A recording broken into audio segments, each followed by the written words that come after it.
Hello everyone, welcome back to my channel. तो इस video में मैं बताऊंगी मेरे एग्ज़ाम एनालिसिस के बारे में, जो कि एफसीआई का था एग्ज़ाम मेरा, और ये 14 को हुआ है, यानी कि कल। और मेरी जो शिफ्ट थी वो 4th शिफ्ट थी। जो पहला सब्जेक्ट मेरी स्क्रीन पे आया था वो था इंग्लिश, और इंग्लिश जो कि 25 मार्क्स का था, 15 मिनट्स फॉर ईच सेक्शन। पहला था कुछ, इसमें जो पहला चीज़ आई थी मेरे सामने वो थी पैराग्राफ जो कि मॉन्क से रिलेटेड था, और इसमें 7 to 8 क्वेश्चन थे। और फिर था सेकंड जो चीज़ आई थी वो थी ओमिटेड वर्ड्स, यानी कि एक सेंटेंस दे रहे थे और उसमें से एक वर्ड जो है ओमिट था, और एक ऑप्शन, मतलब 5 ऑप्शन दे रहे थे और उसमें से जो है करेक्ट करके हमें टिक करना था। ये थे 5 क्वेश्चंस। फिर था इनकरेक्ट स्पेलिंग, जो कि बहुत ही नॉर्मल स्पेलिंग थी, जो कि जिसमें से आप फाइंड आउट कर सकते थे कि कौन सी रॉन्ग है, तो वो टिक करनी थी। ये भी 5 थे। फिर आता था ग्रामर सेंटेंस, यानी कि कुछ सेंटेंस दे रहे थे, उसे ग्रामर के अकॉर्डिंग जो है करेक्ट सेंटेंस ढूंढना था उसमें से ग्रामर के अकॉर्डिंग। ये भी 5 थे। और 2 मार्क्स के थे करेक्ट यूसेज ऑफ वर्ड, यानी कि कुछ 2 वर्ड थे और उसको, जैसे कि होप था, एक वर्ड होप था, और उसका बता रहे थे कि ये कौन से सेंटेंस में इसका जो है करेक्ट यूसेज किया गया है। तो ये था इंग्लिश का, 25 मार्क्स का था, एंड ये डुएबल था।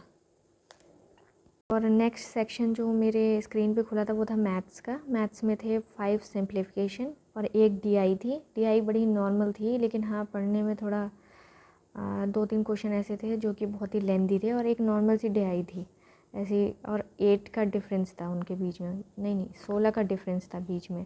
जैसे कि यहाँ 16 से स्टार्ट हो रही है, फिर 32, फिर 48, और एक लाइन दे रखी थी ऐसे करके।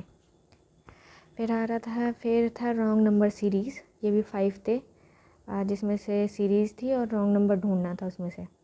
फिर था 10 मार्क्स, 10 क्वेश्चन थे मिसलेनियस के, जिसमें profit and loss, time and work, ये सब था इसमें। फिर नेक्स्ट सेक्शन था रीजनिंग का। रीजनिंग में थी एक पज़ल जो कि 5 मार्क्स की थी, 5 क्वेश्चन थे।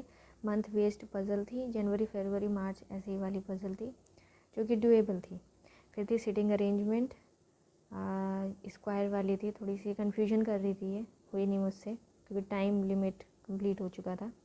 फिर आ रही है वर्ड क्वेश्चन थे, जैसे कि ऐसे 5 4 6, 7 6 8, इस तरह से रिलेटेड क्वेश्चन दे रखे थे 5। फिर थे स्लॉक्स 5 थे, और उसके अलावा मिसलिनियस के जो क्वेश्चन रहते हैं अल्फ़ाबेट से रिलेटेड, ये सब थे इसमें। फिर नेक्स्ट सेक्शन था जनरल अवेयरनेस का। जनरल अवेयरनेस में एक क्वेश्चन था नाबार्ड से रिलेटेड। नाबार्ड से रिलेटेड मतलब कि इसमें जो आर है उसकी फुल फॉर्म पूछी गई थी कि आर जो है किस लिए स्टैंड करता है। और फिर था गौतम बुद्धा के फादर, ये वाला क्वेश्चन पूछा गया था कि कौन है, ऑप्शन दे रखे थे। फिर थर्ड क्वेश्चन था इसमें कि जो नेक और हेड को जॉइन करता है, वो जॉइन का नाम बताना था। फिर आता है नेक्स्ट क्वेश्चन, प्यूमा के जो है ब्रांड एम्बेसडर कौन है।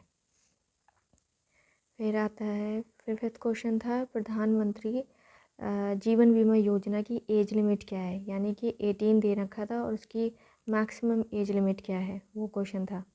हिस्ट्री के 3 से 4 क्वेश्चन थे, फिर जो कि मुझे याद नहीं है, बहुत ही अजीब थे। फिर है 9th क्वेश्चन नीति आयोग से रिलेटेड। नीति आयोग में ये पूछा गया था कि कुछ स्टेटमेंट दी गई थी, 3 से 4 स्टेटमेंट, और उसमें फॉल्स स्टेटमेंट बताना था कि जो नीति आयोग से रिलेटेड थी। फिर है 10th क्वेश्चन था फीफा की टॉप रैंकिंग, जो एक कंट्री जो कि रिसेंटली अभी हुआ है, कौन सी कंट्री ने विन किया है, इससे रिलेटेड था। फिर था इंक्रीज़ इन प्राइस, ये स्टेटमेंट थी, और उसमें जो है आगे दे रखा था कि इसे क्या बोलते हैं जब प्राइस में इंक्रीमेंट होता है, इंक्रीज़ होता है, यानी कि इन्फ्लेशन या फिर डिफ्लेशन, क्या बोलते हैं इसे। फिर 12th क्वेश्चन था साहित्य अकेडमी अवार्ड था, जो कि इंग्लिश में किसे दिया गया है, ये वाला क्वेश्चन था। फिर एक क्वेश्चन कुछ बुक से रिलेटेड था, यानी कि कोई अकबरनामा टाइप की बुक थी, उसे ऑथर किसने किया है, ये क्वेश्चन था। फिर उसके बाद में 14th क्वेश्चन जो है ये एक रिसेंटली जो है क्वेश्चन, रिसेंटली मंथ का क्वेश्चन था, जो कि दिसंबर 22, जो कि लिखा गया था उसमें कि जो यूनेस्को साइट में एक वड़नगर है, ये कहाँ पर सिचुएटेड है, मतलब ये कौन सी इसमें स्टेट में है, इसको यूनेस्को साइट में जो है अभी अभी जो है शामिल किया गया है। ऐसे कुछ रिलेटेड क्वेश्चन था। फिर 15th क्वेश्चन था SI unit of pressure, pressure की SI यूनिट कौन सी है।